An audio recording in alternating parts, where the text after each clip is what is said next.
Pizza has been a code word before Epstein. Like, people were talking about this way before his arrest in 2019. So I'll say there's no verified FBI document confirming that this glossary is, used in this context, but there are some very weird emails between Jeffrey Epstein and others that use pizza in a very weird way. In September of 2015, from a redacted in the Epstein emails, you get an email that says, "Thank you for pizza today. Really good. XO," smiley face, which that could literally mean pizza, or it could mean something much darker. Honestly, there are some that seem like they could be up for debate, like "order pizza for Bobby Slayton." Weird thing to email, in my opinion, but nonetheless, it fits the whole Pizzagate narrative. But in 2013, an unknown emailer sent to Benjamin Moon, "Hi Ben, great game today. Wanted to check in and see if you might be available for a pizza party next Saturday after the friendly Darien game we are having. It's been difficult trying to find a time that most people are available to participate, but it seems like next Sat is the best for most. Please let me know. Thanks." And again, do these directly prove that pizza was a code word? Not necessarily, but it does get weirder. For example, Roy Hodges wrote to Jeffrey Epstein, "I wanted to let you know that the crew really appreciated the pizza today. Thank you for letting us do that. Roy and Stephanie Hodges." Thank you for letting us do that is a weird fucking way to phrase that, in my opinion. Then there is, of course, the pizza and grape soda, like, "Oh, what time do you want to get pizza and grape soda tomorrow?" Which people, again, assume are code words here. And the one that I think is so weird is this one was sent to Jeffrey Epstein from a redacted, for some reason, source that says, "This is better than a Chinese cookie. See attached. Let's go for pizza and grape soda again. No one else can understand. Go no." What the fuck? I just feel like that is proving that they're clearly using this as a code word for something. It kind of proves the conspiracy theory to be true. Like, Pizzagate as a whole. A little bit, at least, to an extent. I don't know. All right, the last part of the iceberg we're going to talk about is the void. I think one of the biggest questions people have when it comes to Jeffrey Epstein revolve around his death. I don't really know anyone personally who believes Jeffrey Epstein took his own life. Many people believe that he was either murdered.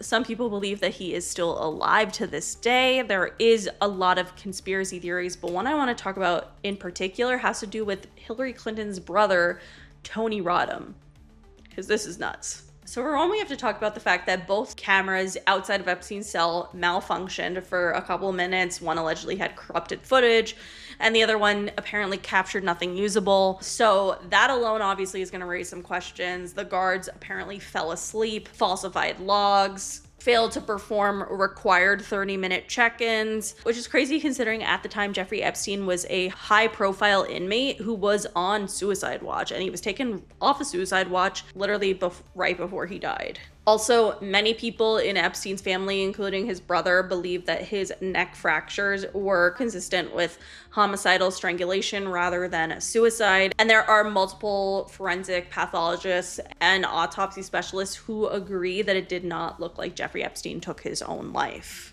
Now, this is kind of like a little tinfoil hat, but it is so weird when you think about it. But Tony Rodham, who is Hillary Clinton's brother, passed away in June of 2019, and he looks strikingly similar to Jeffrey Epstein, like kind of insanely. It's crazy.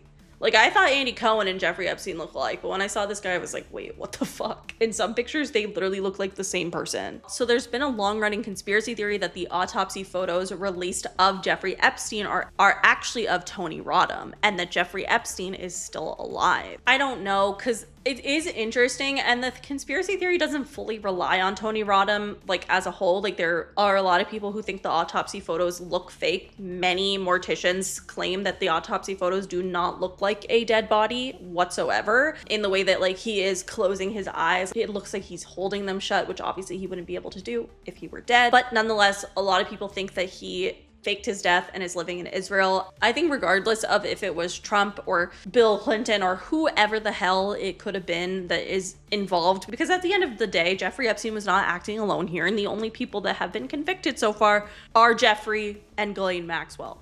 Clearly there were more people involved, which is also the route that I go whenever a MAGA person is like, but if Trump did something, like, he would be arrested by now. I'm like, okay, well then where's Bill Clinton? Not in jail.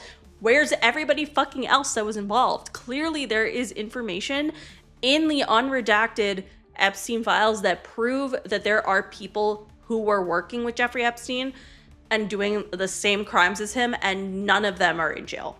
You realize that? Like, I don't know. It's honestly gotten to the point where it is so ass backwards that it's like, start looking at it as like us versus them. Like, it is very much the government as a whole there's corruption on both sides. But I think to blindly believe at this point that Trump wasn't involved in some way is honestly kind of crazy. But that's just my opinion. This is all alleged, and you can read the files and, you know, make decisions for yourself what to believe in. But something that I will leave you on, which is a very important note, is the fact that the DOJ is legally obligated to release these files unredacted, and they have not been doing that. They have been illegally redacting people, including Donald Trump, and definitely including people who were involved. Anyway, that is the conspiracy theory iceberg when it comes to Jeffrey Epstein, and there's so much more. I could do a part 2. But that is it. If you guys like this video, please give it a big thumbs up. Let me know in the comments below what you guys think of these conspiracy theories. Which one do you believe the most? That is it. Make sure you follow me on Twitter, TikTok, and Instagram, and subscribe for new videos every week, and I'll see you guys later. Bye.